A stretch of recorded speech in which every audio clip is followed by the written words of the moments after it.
সবুজ এক গ্রামে শুরু হয় রমজানের সকাল। সেখানেই থাকে এক পর্দাশীল এতিম মেয়ে, যার ভরসা একমাত্র আল্লাহ। কারো কাছে কিছু চাওয়ার নেই তার। নীরবে বসে সে মসজিদের পাশে আল্লাহর কাছেই তুলে ধরে দোয়া। ক্ষুধা আর ক্লান্তি তাকে ঘিরে ধরে, তবু সে রোজা ভাঙে না। ধৈর্যই তার শক্তি, একাকিত্ব তাকে ভয় দেখায় না, বিশ্বাসী তার সঙ্গী। আল্লাহ আছেন তার পাশে। সূর্য ধীরে ধীরে ডুবে যায়, ইফতারের সময় কাছে আসে। ধৈর্য আরও দৃঢ় হয়। খাবার অল্প হলেও মন ভরা, শুকরিয়ায় ঠোঁট নড়ে, কারণ সবই আল্লাহর দান। চারপাশ নীরব হয়ে আসে। হঠাৎ অনুভূত হয় রহমত। আল্লাহ সবচেয়ে কাছে থাকেন।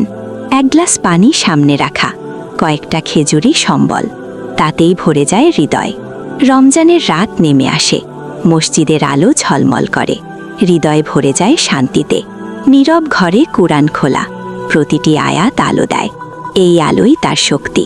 রাত প্রায় শেষ হয়ে আসে, ঘুম জড়ানো চোখে সেহরি। আল্লাহর নামেই শুরু। আজানের ধ্বনি ভেসে আসে, আকাশ ধীরে আলো হয়, নতুন দিনের আশা জাগে। নিজের যা সামান্য আছে তা থেকে এসে দেয় অন্যকে, দানেই খুশি তার মন।